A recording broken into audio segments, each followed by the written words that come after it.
Hello my friends, welcome to my June favorites and fails countdown. I've got a nice selection of stuff for you this month. Some stuff that just didn't quite work out, some stuff I just didn't get along with, and then a lot of stuff that I really liked. I can't wait to share it with you. If you've never been to one of my favorites and fails countdowns, this is how it works. I start with the worst product that I tried this month, and I go all the way up to the best product that I tried, and we're gonna go ahead and get started with number 10. Number 10 is a product that I haven't had for very long, but I've definitely formed an opinion about it. I usually wait a little while before I include them in favorites and fails, but I really want to show this one to you since it is a brand new product. It is the Benefit Boi-ing Concealer. This is the new Airbrush concealer. If you didn't know, Benefit just repackaged all of their concealers, so like Erase Paste and Fake Up, they're all Boi-ing something or another. I actually talked to the folks over at Benefit at Generation Beauty in Toronto and asked them why did they name everything Boi-ing, because to me Boi-ing doesn't say concealer. I don't get Boi-ing. I understand Erase Paste. Like I was wondering why didn't they just call it Erase Paste Airbrush and Erase Paste whatever, because that's kind of iconic to me. I feel like Benefit Erase Paste is iconic. I don't feel like Boi-ing is, but supposedly Boi-ing was their very first concealer, and what it is they feel like all your flaws are Boi-ing off your face. So dark circles are Boi-ing off and blemishes are Boi-ing off your face. So that made more sense to me. But anyway, back to the quality of the concealer. It just doesn't work for me.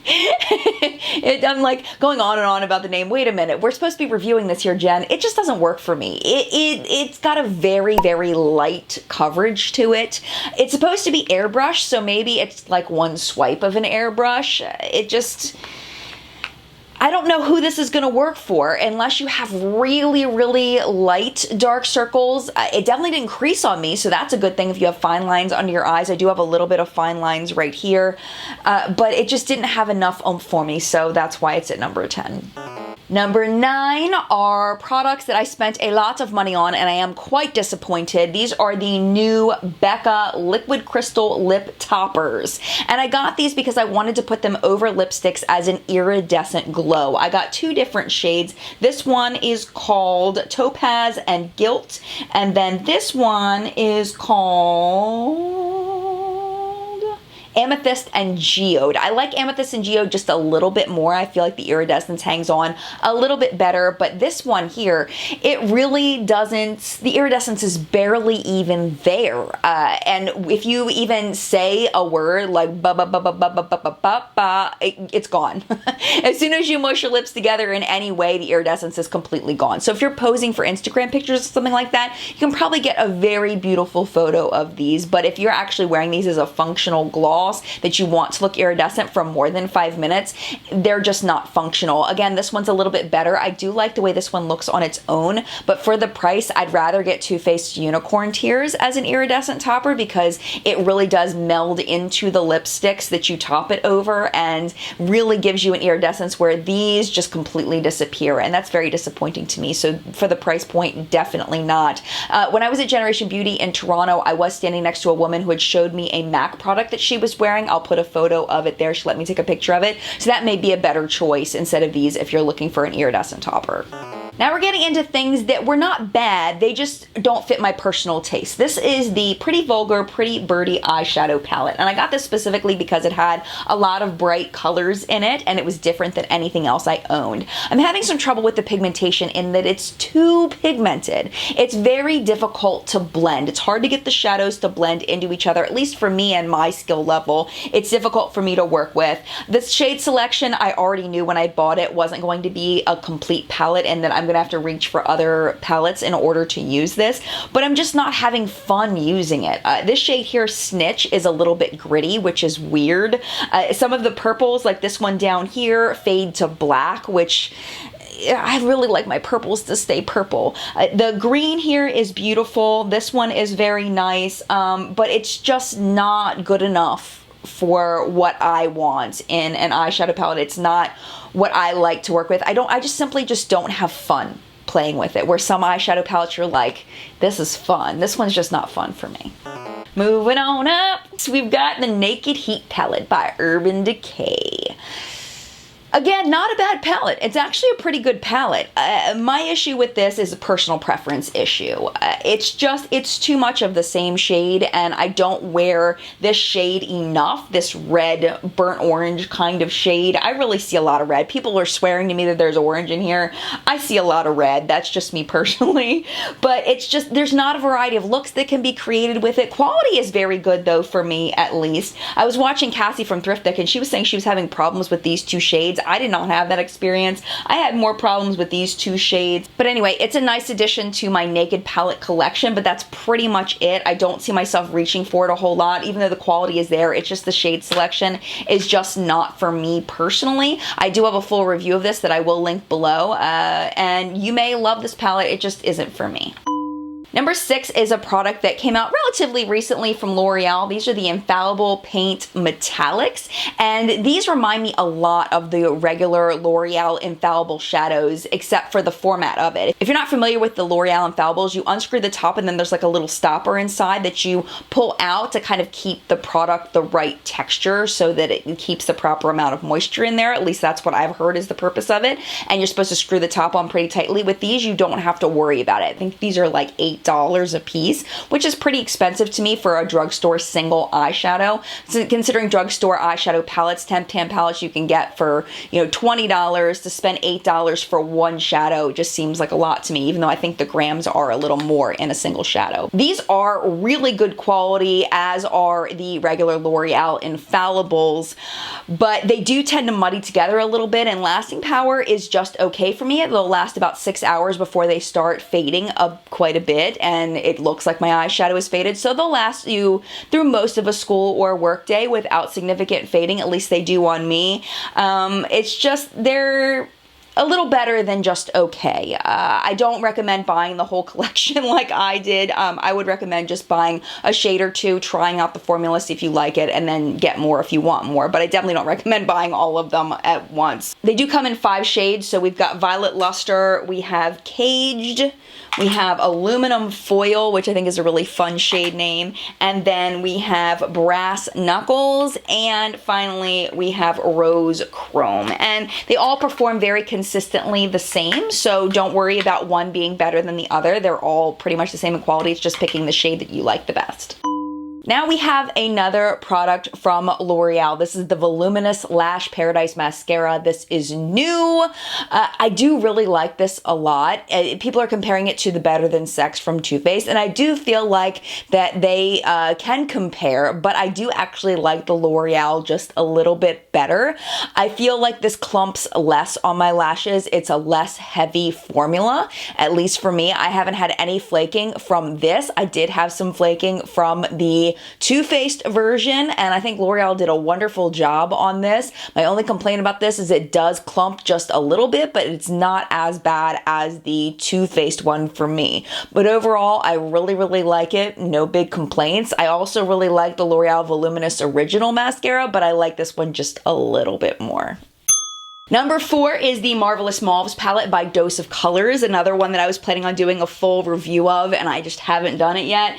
I really like the quality of these shadows. I am most impressed with this lightest mauve shade. This thing is so stinking opaque. It is amazing. I was shocked when I swatched it. I literally went when I first swatched it. Using it is so easy. So if you like these kinds of shades, I definitely recommend it. I don't feel it's overpriced for what it is and what you get, just because the quality is so good. You do get the double-sided brush, and it is a nice brush. It's definitely usable.